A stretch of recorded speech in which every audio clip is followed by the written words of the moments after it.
ஏதாவது நல்ல கதை இருந்தால் சொல்லுங்கள் உங்கள் டீமில் அப்படின்னாரு. ஸோ 2 பேரையும் நான் மீட் பண்ண வச்சேன். அது பண்ணிட்டு தான் நான் பண்ணது. ஸோ நான் ப்ரொடியூசர் அப்படின்லாம் சொன்னார். இல்லை ஹரி தான் பணம் போட்டிருக்கான், அவர் சிந்தனையை போட்டிருக்காரு. ஸோ இது அவங்க படம். பட் நான் வந்து இப்படி ஒரு நல்ல படம் வர்றதுக்கு மாரல் சப்போர்ட்டாக இருக்கணும் அப்படிங்கிறதுனால ப்ரெசென்ட் பண்ணியிருக்கேன். அவ்வளோதான் இதில் என்னோட பங்கு. ஸோ அதனால் இந்த படம் பேசக்கூடிய அரசியல், சமூகம், அது குறித்தான அக்கறை, இது எல்லாமே எழிலோடது தான். ஸோ அதை வந்து எக்ஸிக்யூட் பண்ணது ஹரி. ஸோ இப்படி ஒரு சின்ன படத்தை தன்னுடைய உழைப்பை போட்டு இந்த புதுமுகங்கள் பண்ணியிருக்காங்க. ஹீரோ ஹீரோயின் கிட்டத்தட்ட 50 பேருக்கு மேலே இதில் நடிச்சிருக்காங்க. ஸ்ரீதர் அவர் ஒளிப்பதிவு பண்ணியிருக்காரு. ஸோ இவ்வளோ பேருடைய உழைப்பும் சமூகம் சார்ந்த ஒரு அக்கறையில் வெளிப்படுதுன்னு நினைக்கிறேன். அதுக்கு வந்து எப்போவுமே புது திறமையாளர்களுக்கு நிச்சயமாக நீங்கள் சப்போர்ட்டாக இருப்பீங்க. அப்படி இந்த படத்துக்கும் உங்கள் சப்போர்ட்டை கொடுக்கணும்னு நினைக்கிறேன். Thank you very much. என்னோட ஃபர்ஸ்ட் ஃபிலிம். ஸோ நீங்கள் எல்லாருமே எங்களை நல்லா வரவேற்பீங்க, எங்களோட கஷ்டத்தை புரிஞ்சுக்கிட்டு எங்களோட ஆக்டிங்கை அப்ரிஷியேட் பண்ணுவீங்க நம்புகிறோம். ஸோ படம் பார்த்துருப்பீங்க, உங்கள் எல்லாருக்கும் தேவிக்கு பிடிச்சிருக்குன்னு நான் மனசார நம்புகிறேன். என்னால் முடிஞ்ச அளவுக்கு நான் பெர்ஃபார்ம் பண்ணியிருக்கேன். எனக்கு இந்த சான்ஸ் கொடுத்த டேரக்டர்ஸ், ஒன்றுமே தெரியாமல் புதுசாக வர ஒரு பொண்ணுக்கு எல்லாமே சொல்லி கொடுத்து எல்லாமே நான் ட்ரைன் பண்ணதுக்கு எல்லாருக்குமே ரொம்ப நன்றி. என் கூட ஒர்க் பண்ண எல்லா கோ ஆர்டிஸ்டுக்குமே, அவங்க எல்லாருமே தியேட்டர் ஆர்டிஸ்ட். ஸோ அவங்க எல்லாருக்கிட்டுமே நான் ஒவ்வொரு சின்ன சின்ன விஷயம் கற்றுக்கிட்டே இருந்தேன். இந்த டீமில் நான் ஒர்க் பண்ணதை விட கற்றுக்கிட்டது ரொம்ப நிறைய. ஸோ இதுக்கப்புறம் எத்தனை படம் பண்ணாலும் இது எனக்கு ரொம்ப மெமரபிளாக இருக்க ஒரு படம். பேஸ்மெண்ட்டே ரொம்ப ஸ்ட்ராங்காக அமைஞ்சிச்சுன்னு நான் ரொம்ப நினைக்கிறேன். தேங்க்யூ ஸோ மச் எல்லாருக்கும். Sridhar sir thank you so much. Sridhar sir ஸ்டார்டிங்கில் எனக்கு சொல்லிக் கொடுக்கும் போது லைட் வாங்கி நில்லுன்னா எனக்கு லைட் எப்படி வாங்கி நிற்கணும் கூட தெரியாது. ஸோ எனக்கு சின்ன சின்ன விஷயத்துலேருந்து எல்லாமே ட்ரைன் பண்ணியிருக்கீங்க. எல்லாருக்குமே ரொம்ப நன்றி சார். Thank you so much.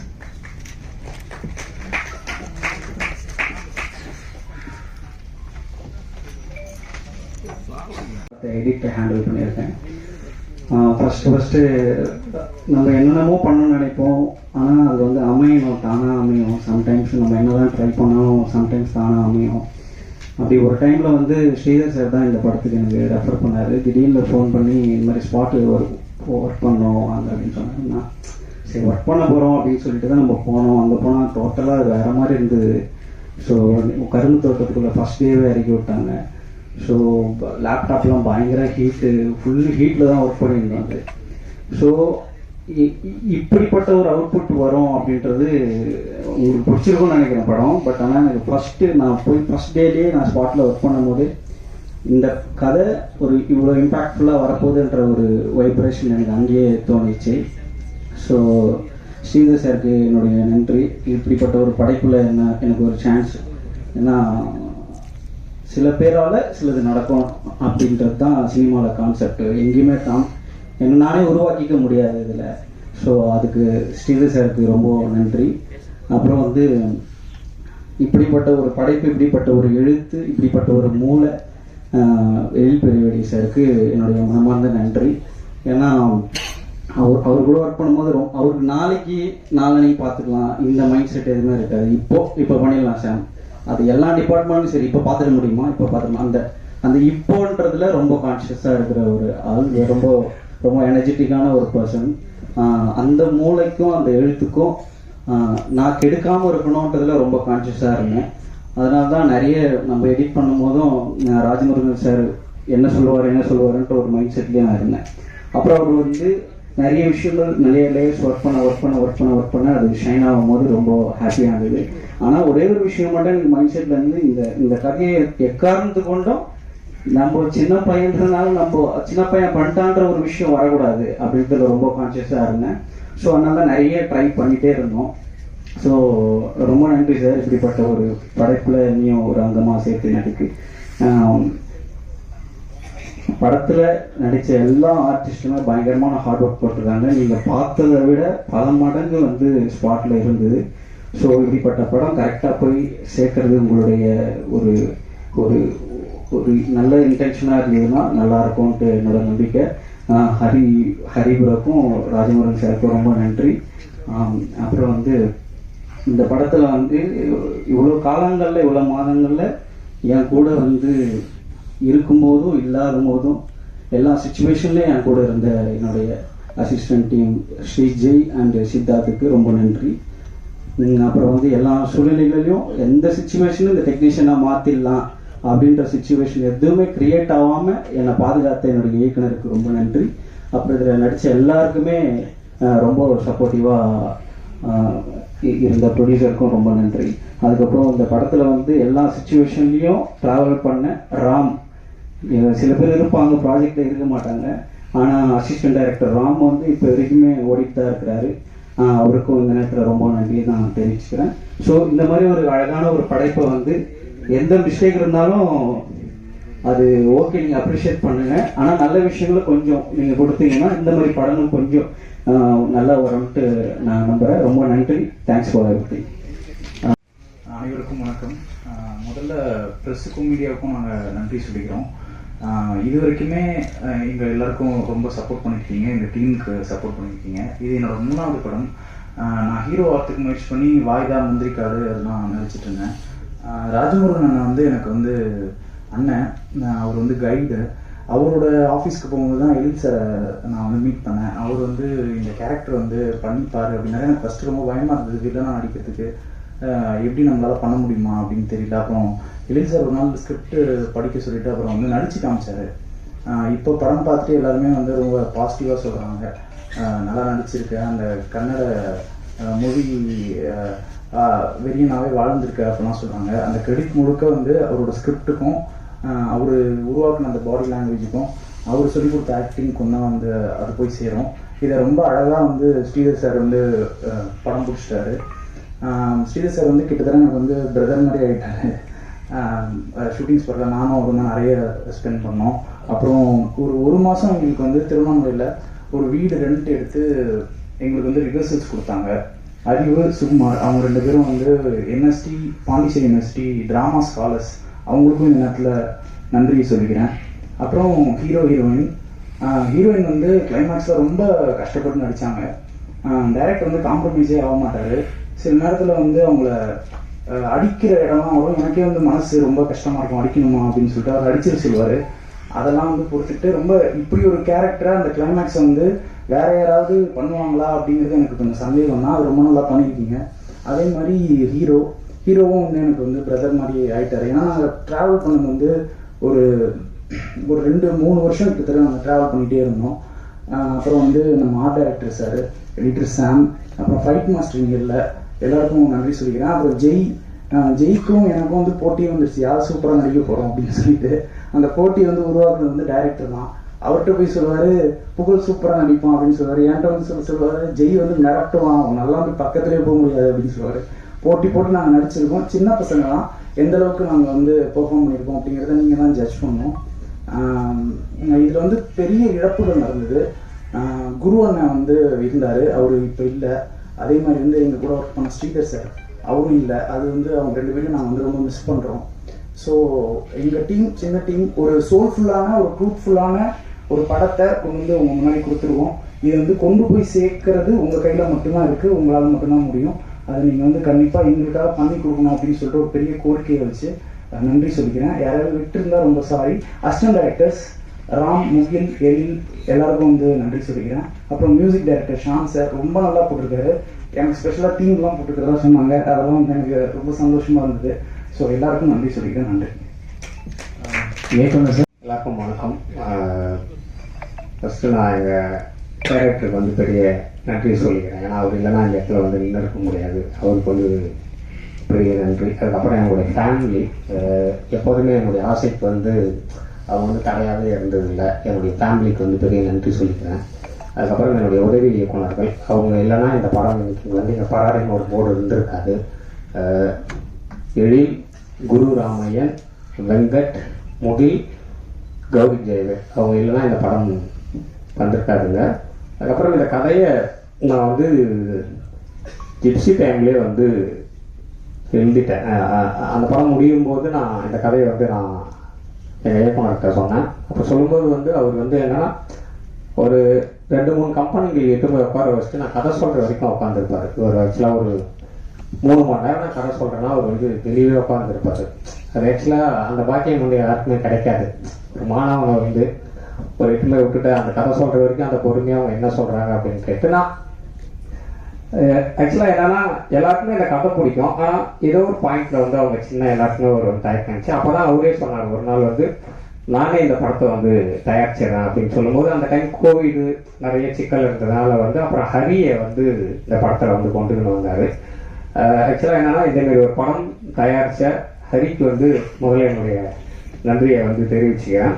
அதுக்கப்புறம் வந்து ஹரி வந்து ஒரு 90 கிலோ இருந்தார் இந்த படத்தில் வரும்போது. அப்போ நான் வந்து காம்ப்ரமைஸே பண்ணாத, நீங்கள் வந்து ஒரு ப்ரொடியூசராக இருக்கலாம், ஆனால் எனக்கு இந்த படத்தில் நீங்கள் 45 கிலோ இருந்தால் தான் நான் வந்து ஷூட் போவேன் அப்படின்ற மாதிரி நான் சொல்லிட்டேன். அதுக்கப்புறம் ஹரியை வந்து உடம்பு குறைக்க வச்சு அதுக்கப்புறம் அந்த ஒரு 45 சொன்னால் 50-55 தான் வந்தார். அதுக்கப்புறம் தான் எனக்கு வந்து சாட்டிஸ்ஃபை ஆச்சு. அதுக்கப்புறம் வந்து சங்கீதா வந்து கிட்டத்தட்ட ஒரு 1500-2000 அந்த தேவகி கேரக்டருக்காக நான் வந்து பார்த்தேன். அப்புறம் சங்கீதா வந்து ஒரு நாள் வந்தாங்க. இதுவும் இந்த 2000 ஒன்றா தான் இருக்க போகுதுன்னு தான் நான் வந்து பார்த்தேன். வரும்போதே ஃபுல் மேக்கப்போட வந்தாங்க. அவங்க வந்தவொடனே ஒரு வாட்டர் பால் கொடுத்து அவங்களோட முகத்தை வந்து கழுவுன்னு சொல்லிட்டாங்க. அப்புறம் பார்த்துட்டு அவங்களுக்கு ஒரு 4-5 டைலாக் கொடுத்துட்டு பேச சொன்னேன். அவங்க அதை பார்த்தோடனே அதுக்கப்புறம் தான் முடிவு பண்ணேன். அதுக்கப்புறம் கம்ப்ளீட் என்னன்னா திருவண்ணாமலையில் தான் வந்து ஆஃபீஸ் போகணும்னு முடிவு பண்ணோம். ஏன்னா இந்த தாட் ப்ராசஸ் எல்லாமே எனக்கு வந்து ஜோக்கர்லேருந்து தான் வந்துச்சு. ஏன்னா நாங்கள் ஜோக்கருக்கு வந்து தர்மபுரியில் ஆஃபீஸ் போட்டு அங்கே இருக்கிற அந்த ஊர் மக்களை வந்து நடிக்க வைக்கணும் அப்படின்ற ஒரு முடிவு பண்ணாங்க. இந்த படத்தையும் திருவண்ணாமலையில் கதைக்களம் நடக்குதுன்னா அங்கே தான் நம்ம இந்த படத்தை எடுக்கணும், அங்கே இருக்கிற மக்கள் தான் நடிக்க வைக்கணுன்றதுல வந்து தெளிவாக இருந்தேன். அதுக்கப்புறம் நாங்கள் வந்து ஒரு 3 மாதம் ரிஹர்சல். அதில் வந்து ஒரு 50 ஆர்டிஸ்ட்டுங்க. அந்த 50 ஆர்டிஸ்ட்டுமே வந்து national school drama, Delhi university, Pondicherry university, Thanjavur university, Bangalore university இதில் படித்த ஸ்டூடெண்ட்டுங்க. நீங்கள் பார்த்த கேரக்டர் எல்லாமே அவங்க எல்லாருமே அதில் ஒரு 15 பேர் வந்து பிஹெச்டி ஸ்காலருங்க, டாக்டரேட்டுங்க நாடகத்துறையில். அப்புறம் ஒரு 6-7 வந்து பேராசிரியர்கள். ஏன்னா அவங்க எல்லாருக்குமே இந்த கதையினுடைய தன்மை தெரியும். அந்த ஆக்சுவலாக அந்த 50 பேருமே என்னை வந்து நம்பினாங்க. அந்த 3 மாதம் வந்து அந்த 50 பேருக்குமே வந்து ஒரு ஆக்சுவலாக ஏன்னா அந்த 50 பேருக்குமே அறிவு அண்ட் சுகுமார். அறிவு வந்து ட்ரைனர், அவன் வந்து என்எஸ்டி ஸ்டூடெண்ட்டு. சுகுமார் வந்து பாண்டிச்சேரி யூனிவர்சிட்டியில் வந்து நாடகம். அவங்க 2 பேருமே தான் இந்த காஸ்டிங் டைரக்டர். அவன் சுகுமார் அவங்க 2 பேருமே தான் இந்த 50 பேருக்கும் காலையில் ரிஹர்சல்லாம் சாதாரண ரிஹர்சல் இல்லை, அது கொஞ்சம் வந்து மிகையாக கூட இருக்கலாம். அவங்களுக்கு ஒரு 5 மணிக்கு காலையில் எழுந்திரிச்சு கரும்பு வெட்டுறதுக்கு வந்து போவாங்க. எல்லாருமே செங்கல் சூளைக்கு வந்து போயிடுவாங்க, வெத்தலை பெரிக்கிற வந்து தோட்டத்துக்கு போயிடுவாங்க. அந்தமாரி இந்த 3 மாதமே எனக்கு அவ்வளோ ஒரிஜினலாக வேணுன்றதுக்காக இவங்க 2 பேருமே அவங்களை எல்லாருமே ட்ரெயின் பண்ணாங்க. அது ட்ரெயின் பண்ணி அந்த 3 மாதம் முடிஞ்ச பிறகு ஒரு நாள் ஃபுல் ரிஹர்சல் பார்த்து தான் ஷூட்டிங்கே போனேன். நான் வந்து ஃபர்ஸ்ட் ஹாஃப் முழுக்க பார்த்துட்டு செகண்ட் ஹாஃப் முழுக்க பார்த்துட்டு. இதை ஏன் நான் சொல்கிறேன்னா வந்து ஒரு படைப்பு அது ஆக்சுவலாக என்ன சொல்லுவாங்கன்னா வந்து அவங்க அம்மா கிட்ட இருந்து அந்த கதை வந்து உருவாகும், அவங்க அப்பா கிட்ட இருந்து உருவாகும்னு சொல்லுவாங்க. என்னுடைய கதை எங்கள் ஊர் ராஜாபாளையத்துல தான் இந்த கதை வந்து உருவாச்சு. வடதமிழ்நாட்டில் இருக்கிற மக்கள் வந்து ஒரு 6-7-8 மாதம் அந்த ஊரில் கிடைக்கிற செங்கல் சூளைகளிலும் கரும்பு தோட்டத்திலும் வேலை செஞ்சுட்டு மீதி ஒரு 3 மாதம் வந்து வெளியூருக்கு சென்று பெங்களூர் மாரி ஊருக்கு சென்று இந்த மாம்பழ ஜூஸ் ஃபேக்டரியும் ஆந்திரா மாரி ஒரு ஊருக்கு வந்து போவாங்க. அதை தான் இதில் வந்து நான் வந்து கதையாக வந்து சொல்லியிருக்கிறேன். அப்புறம் வந்து டெக்னிக்கல் டிப் அது வந்து எப்போதுமே ரொம்ப ரொம்ப முக்கியம். எனக்கு வந்து ஜோக்கர் பண்ணும்போதே வந்து ஷான் வந்து ரொம்ப நெருங்கிய நண்பர். ஏன்னா எங்களுக்கு வந்து ஜோக்கர் பண்ணும்போது எங்கள் இயக்குனர் வந்து ஃபுல் சுதந்திரம் கொடுத்தாரு. அந்த டைமில் வந்து இந்த பாடகர்கள் எல்லாமே ப்ராப்பராக சினிமாவில் பாடாதவங்க இல்லாமல் நாட்டுப்புற கலைகளில் பாடுறவங்க, கலையிலக்கிய பெருமன்ற மேடைகளில் பாடுறவங்க தான் நம்ம பாட வைக்கணும்னா அப்போ ஷானுக்கும் எனக்கும் வந்து ஒரு பெரிய பாண்டிங் உண்டாய் அதுலேருந்து தான் வந்துச்சு. நான் இந்த கதையை சொன்ன உடனே ஷான் ரோல்டன் வந்து ரொம்ப வந்து இம்ப்ரெஸ் ஆகி பண்ணலான்னு சொன்ன உடனே அதுக்கப்புறம் எனக்கு வந்து உமாதேவி அவங்க வந்து இந்த கதைக்கு வந்து பாடலாசிரியர். அவங்க தான் எல்லா பாட்டுமே வந்து அவங்க தான் எழுதிக்கிறாங்க இந்த படத்தில். அவங்க வந்து எனக்கு என்னன்னா ஷானும் உமாதேவியும் வந்து எனக்கு படம் இதுக்கு முன்னாடியே கொடுத்துட்டாங்க சாங்கு. அவங்க 2 பேரும் இல்லைன்னா இந்த ப்ராஜெக்ட் கண்டிப்பாக நடந்திருக்காது. ஏன்னா அவங்க 2 பேரும் தான் எனக்கு வந்து சாங்கை கொடுத்து நீங்கள் இதை வச்சு எல்லார்கிட்டையும் அப்ரோச் பண்ணீங்கன்னு சொன்னாங்க. அவங்களுக்கு இந்த நேரத்தில் வந்து பெரிய நன்றி சொல்லிக்கிறேன். அதுக்கப்புறம் தம்பி வந்து ஸ்ரீதர் அவரே வந்து எல்லாத்தையும் வந்து சொல்லிட்டாரு. இன்னொரு விஷயம் சொல்லாத விஷயம் என்னன்னா, இந்த படத்துக்காக 6 படத்தை அவர் விட்டுட்டாரு. இந்த படத்துக்காக பராரிக்காக என் கூட ஒரு பெரிய டிராவல் பண்ணணும். 6 மாதம் வந்து அந்த ஊரை பார்க்கணும், அந்த ஊர் மக்களை பார்க்கணும், காஸ்டியூம் பார்க்கணும். இந்த படத்துக்கு வந்து காஸ்டியூம் சொன்னால் நீங்கள் நம்ப மாட்டீங்க, வெறும் 8000 ரூபாய்க்கு தான் எடுத்தோம் இந்த மொத்த ஆர்டிஸ்ட்டுக்குமே வந்து காஸ்டியூம் இந்த படத்துக்கு.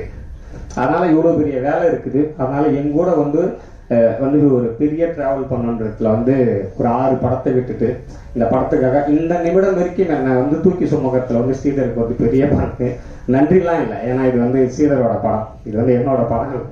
அதனால் வந்து ஸ்ரீதருக்கு வந்து பெரிய நன்றி. அதுக்கப்புறம் வந்து எடிட்டர், எனக்கு முதல்ல ஷாமை பார்த்த உடனே அவன் வந்து ஒரு சென்னை பையன், ஆள் வந்து மாஸ்க்லாம் போட்டுக்கணும், ஒரு மாதிரி குள்ளாலாம் போட்டுக்கணும், இது நம்மளுக்கு செட் ஆகுமா அப்படின்னு சொல்லி நான் யோசிச்சுக்கிட்டே இருந்தேன். ஆனால் அந்த ஃபஸ்ட்டு நாள் அந்த ஸ்பாட் எடிட்டிங்கில் கரும்பு தோட்டத்தில் வந்து நீங்கள் எல்லாம் பார்த்துருப்பீங்கன்னு நினைக்கிறேன். அங்கே அந்த கரும்பு போக போகிற மாதிரி ஒரு ஷாட்டை வந்து எடிட் பண்ணி காமிச்ச உடனே எனக்கு வந்து ரொம்ப பிடிச்சிச்சு. இந்த படத்துக்கு வந்து சரியான ஆள் வந்து ஷாம் தான் சொல்லி எந்த நேரத்துலையும் என்னை வந்து டென்ஷன் ஆக்கன்ட்டு அக்கவே இல்லை. இந்த படத்தில் அந்த நான் வந்து ஷாமோட ஆஃபீஸ் போனாலே அது வந்து என்னுடைய வீடு. நான் வந்து எவ்வளோ டென்ஷனாக இருந்தாலும் அவங்க வீட்டிலேருந்து எனக்கு சாப்பாடு எடுத்தாந்து அதை கொடுத்துட்டு என்னை வந்து சாப்பிட வச்சு ரிலாக்ஸாக இருக்கு சார். ஏன்னா நான் ஷூட்டிங்கில் வந்து சாப்பிட மாட்டாரு, அவங்களுக்கே தெரியும். ஸ்ரீதருக்கு அவங்களாம் வந்து முதல்ல நான் சாப்பிட வச்சுன்றதான் அவங்க எல்லாருமே வந்து குறியாக இருப்பாங்க. ஏன்னா ஒரு ஃபேமிலி மாரி என்னை பார்த்துங்க. ஷாமுக்கு வந்து பெரிய நன்றி. நீங்கள் பெரிய எடிட்டராக வருவீங்க ஷாம், வாழ்த்துக்கள் ஷாம் உங்களுக்கு. அதேமாதிரி வந்து என்னுடைய ஆர்ட் டைரக்டர் அவரும் அதேமாரி தான். இந்த படத்துக்காக கிட்டத்தட்ட ஒரு 6-7 படங்களை விட்டுட்டு 8 மாதம் என் கூடவே வந்து சுற்றிட்டு இருந்தார் அந்த ஊரில். 8 மாதம் அந்த ஊரில் வந்து எங்கூடயே படுக்கிறது, எங்கூடயே எழுந்திருக்கிறது, எதுவுமே நீங்கள் வந்து செட்டுலாம் வந்து போடக்கூடாதுன்னு சொல்லிட்டேன், லைவாக இருக்கணும் அப்படின்னு வந்து சொன்னதுனால ஒரு வாழை மரம் வந்து 2 பேர் வீட்லேயும் நான் வந்து தேவகி வீட்லேயும் மாறன் வீட்லேயும் நான் வந்து வேணும்னு சொல்லிட்டேன். ஆனால் அவர் எனக்கு தெரியாமே ஒரு 4 மாதத்துக்கு முன்னாடியே வாழை மரத்தை நட்டு நான் ஷூட்டிங் போகும்போது வந்து வளர வச்சிட்டாரு. அவ்வளோ பெரிய வந்து டெடிகேட்டான ஆள். அவருக்கு இந்த நேரத்தில் வந்து பெரிய நன்றியை சொல்லிக்கிறேன். சார் நீங்களும் இந்த படம் பண்ணுவாங்க, நல்லா வருவீங்க சார். அதே மாதிரி பார்த்தீங்கன்னா ஃபைட் மாஸ்டர் வந்து ஃபயர் கார்த்தின்னு சொல்லி என்னோட பெரிய சீனியர் அவர். ஆக்சுவலாக என்னென்னா நம்ம இப்போ தான் வந்து ஃபஸ்ட்டு படம் பண்ண வந்துக்கிறோம். நம்ம வந்து ஃபஸ்ட்டு சொன்னதே அவர்கிட்ட வந்து அங்கே இருக்கிற பொருளை வச்சு தான் நீங்கள் வந்து ஃபைட்டுக்கு வந்து நீங்கள் வந்து எக்யூப்மெண்ட்ஸே பண்ணணும்னு சொல்லிட்டேன். அவரு அதை வந்து அவ்வளோ நேர்மையாக எடுத்துக்கினாரு. அதை எடுத்துக்கணும், ஒரு சின்ன பையன் சொல்கிறான் அப்படின்லாம் கிடையாது. எனக்கு என்ன தேவையோ அந்த ஃபைட் அவர் வந்து கொடுத்தாரு. அதுக்கப்புறம் ஃபர்ஸ்ட் ஆஃப் ஆல் என்னுடைய 7 வருஷ பெரிய நண்பர்கள், அவங்களும் இல்லைன்னா இந்த படம் நடந்திருக்காது. இன்னைக்கு இந்தியாவுடைய top most sound designer Suren புத்தன், அவங்க இந்த படத்துக்கு வந்து எப்போதுமே இந்த நிமிடம் வரைக்கும் மிக்ஸில் வந்து என்னுடைய அசிஸ்டன்ட் இருந்துங்கிறாங்க. அவங்களும் எந்த நேரம் போனாலும் என்னுடைய இன்முகத்தோட அவங்க என்னை வந்து எப்போதுமே என்னன்னா அவங்க எல்லாருக்குமே நான் வந்து இயக்குனர் ஆகணும், பணம் ஒரு பொருட்டு இல்லை அவங்களுக்கு எல்லாருக்குமே. இதில் இருந்த டெக்னீஷியன் அத்தனை பேருக்குமே காசு அவங்களுக்கு வந்து ஒரு பெரிய விஷயம் இல்லை. நான் இயக்குனர் ஆகணும், இந்த கதை மக்களுக்கான கதை, மக்களிடம் சேர வேண்டும் என்பதில் வந்து அவங்க எல்லாருமே பயங்கரமா இருந்தாங்க. அப்புறம் வந்து என்னுடைய நெருங்கிய நண்பன், இந்த படம் வந்து டப்பிங்கு ஒரு ஸ்லாங்கு பிடிக்கணும், அந்த ஸ்லாங்கை பிடிச்சி அதை மக்கள்கிட்ட கொண்டு போய் சேர்க்கணுன்றதுல வந்து திலீபன் இரணின்னு சொல்லி டப்பிங் அவர் தான் பண்ணாரு. அவருக்கு வந்து இந்த நேரத்தில் வந்து பெரிய நன்றியை சொல்லிக்கிறேன். ஆர்டிஸ்ட் அதுக்கப்புறம் வந்து ஹரிக்கு வந்து ஒரு சென்னையிலேருந்து வந்த பையன், பெரிய கஷ்டமாக இருந்துச்சு. அதை பிடிச்சி அந்த அதுக்குள்ளே கொண்டாந்ததில் வந்து சரி இந்த படம் வந்தோடனே உனக்கு ஒரு பெரிய நல்ல ஒரு எதிர்காலம் இருக்கணும்னு நினைக்கிறேன். அதேமாதிரி சங்கீதா பல டைம் திட்டுக்கிறேன், பயங்கரமாக வந்து டார்ச்சர் கொடுத்துக்கிறேன்னா அந்த வாய்ஸு அதெல்லாம் வரலன்றதுக்காக. அதனால் வந்து அந்த தேவகியாக நீ வந்து இப்பவும் எல்லாரும் என்கிட்ட படம் பார்த்துட்டு அதான் சொன்னாங்க. உனக்கும் வந்து பெரிய தேங்க்ஸ், உனக்கும் ஒரு பெரிய எதிர்காலம் இருக்குது. அதுக்கப்புறம் ஜெயக்குமார், என்னுடைய ஜெயக்குமார் கனவு வந்து என்னுடைய கனவை சுமந்தவன். இந்த படம் முடியும் போது உங்களுக்கு வந்து தெரிஞ்சிருக்கும், நான் வந்து பிரேம்நாத், அவன் வந்து பாண்டிச்சேரி யூனிவர்சிட்டி. என்னுடைய கனவை அந்த கிளைமேக்ஸில் கொண்டாந்தான். அவன் அதுக்காக வந்து பெரிய உழைப்பு. அவன் கல்யாணம் ஆக்சுவலாக 3வது நாள்லேயே அவன் வந்து வந்துட்டான் இந்த படத்துக்காக. நான் வரணும்னு சொன்னேன். அந்த தியாகம்லாம் யாருமே பண்ண மாட்டாங்க. ஒரு கல்யாணம் ஆன 3வது நாளில் வந்து தன்னுடைய புது மனைவியை விட்டுட்டு இந்த ப்ராஜெக்டுக்காக வந்ததில் வந்து மிகப்பெரிய நன்றி அவனுக்கு. உனக்கு வந்து பெரிய எதிர்காலம் இருக்குது, லவ் யூ. அதே போல் வந்து புகழ், அவங்க அப்பா வந்து மகேந்திரன் தோழர், அவங்க அப்பா தான் எனக்கு வந்து பழக்கம். அதுக்கப்புறம் புகழுக்கு வந்து எதுவுமே சரியாக அமையலன்னு அவர் வந்து சொல்லிக்கினே இருந்தார். நான் படம் பண்ணும்போது வந்து ஒரு நாளாக தான் வந்து பண்ணிடுறேன் தோழர் அப்படின்னு அவர் கொடுத்த வாக்குறுதி தான், இது வந்து புகழுக்கு கொடுத்த வாக்குறுதி இல்லை. அதனால் அந்த கேரக்டரை டிசைன் பண்ணிவிட்டு அந்த கேரக்டரை புகழுக்கு வந்து நிறைய சந்தேகம் இருக்கும். அது வந்து உங்கள் சந்தேகம் எதுவுமே என்கிட்ட கேட்கக்கூடாது, நான் என்ன சொல்கிறேன்னா அதை வந்து பண்ணிடுங்க அப்படின்ட்டேன். என்னுடைய பாடி லாங்குவேஜ் நான் என்ன பண்ணுறேன்னா, ஏன்னா இந்த படத்துக்கு எந்த ரெஃபரன்ஸுமே கிடையாது. இந்த படத்துக்கு சாங்குக்கு ஆகட்டும், நடிப்புக்கு ஆகட்டும், கேமராக்கு ஆகட்டும், எதுக்குமே ரெஃபரன்ஸ் கிடையாது. அதனால் புகழ் இந்த படம் வந்த உடனே நீங்கள் ரொம்ப வந்து அடிக்கடி வருத்தப்படு இல்லத்தோடு எனக்கு எதுவுமே சரி அமையலன்னு சொல்லி இந்த படம் வந்த உடனே நிச்சயம் அது வந்து நடக்கும்னு நான் நம்புகிறேன். அதனால் உனக்கும் வாழ்த்துக்கள். அப்புறம் இந்த படம் அவங்களுக்கும் பெரிய லவ் யூ. சுகுமார், அறிவு, அவனுங்க இல்லைன்னா இந்த ப்ராஜெக்ட் இருந்திருக்காதுன்னு எனக்கு எப்போதுமே தெரியும். ஏன்னா வந்து அவ்வளோ அறிவு வந்து அவ்வளோ சாந்தமாக இருப்பான். நம்ம எவ்வளோ கோவமாக ஷூட்டிங் ஸ்பாட்டில் பேசினா கூட அவ்வளோ பயங்கர சாந்தமாக இருப்பான் அவன். அதேமாதிரி சுகுமாருக்கும் வந்து ஒரு பதட்டம் இருந்துக்கினே இருக்கும், அண்ணனுக்கு இது வந்து சரியாக வந்துடணும் சொல்லி. அதேமாரி என்னுடைய 50 ஆர்டிஸ்டுங்களுக்கும் பெரிய பெரிய பெரிய நன்றி. அவங்க இல்லைன்னா இந்த படம் இல்லை. அதேமாரி ஒரே ஒரு விஷயம்தான் நான் வந்து சொல்லணும்னு ஆசைப்பட்றேன். இந்த பூமிக்கு எல்லாருமே நம்ம வந்து விருந்தினர்களாக தான் வரோம். இங்கே இருக்கிற வந்து எதுவுமே நம்மளுக்கு வந்து சொந்தம் கிடையாது நம்மளுக்கு. அதேமாதிரி இந்த பூமியிலேருந்து நம்ம போகும்போது யாருக்கும் எந்த இடைஞ்சலும் பண்ணாமல் நம்ம இருக்கிற நல்ல விஷயங்களை அவங்களுக்கு வந்து சொல்லிட்டு போகணும் தான் இந்த பராரியோட கதையே. அதை வந்து நான் எப்போதுமே பத்திரிகை தர்மத்தை வந்து நான் வந்து நம்புவேன். ஒரு நல்ல படைப்பை வந்து மக்கள்கிட்ட கொண்டு போய் சேர்க்கறதுல வந்து நீங்கள் எப்போதுமே அதில் வந்து முதன்மையாக நிற்பீங்க. இந்த 50 பேரோட உழைப்பு அது வந்து நீங்கள் மக்கள்கிட்ட வந்து சேர்த்துருவீங்கன்னு நான் நம்புகிறேன். அப்புறம் இந்த படத்துக்கு வந்து அதிகாலை என்னை எழுப்பி டீ கொடுக்குற அந்த தம்பிக்கும், நான் சாப்பிட்டுட்டு நான் வைக்கிற தட்டை கழுவுற அந்த அம்மாவுக்கும் இந்த பராரியில் பங்கு உண்டு. இந்த பராரி என்பதை ஒரு கூட்டு முயற்சி தான். அவங்க எல்லாரும் சேர்ந்ததான் இந்த பராரி. அவங்க இல்லைன்னா இது வந்து நடந்திருக்காது. மீண்டும் உங்ககிட்ட ஒரே ஒரு கோரிக்கை தான் வைக்கிறேன். நல்ல படைப்புகளை எப்போதுமே நீங்கள் வந்து மக்கள்கிட்ட வந்து கொண்டு போவீங்கன்னு எனக்கு தெரியும். இந்த நல்ல படைப்பை மக்கள்கிட்ட நீங்கள் வந்து கொண்டு போகணும்.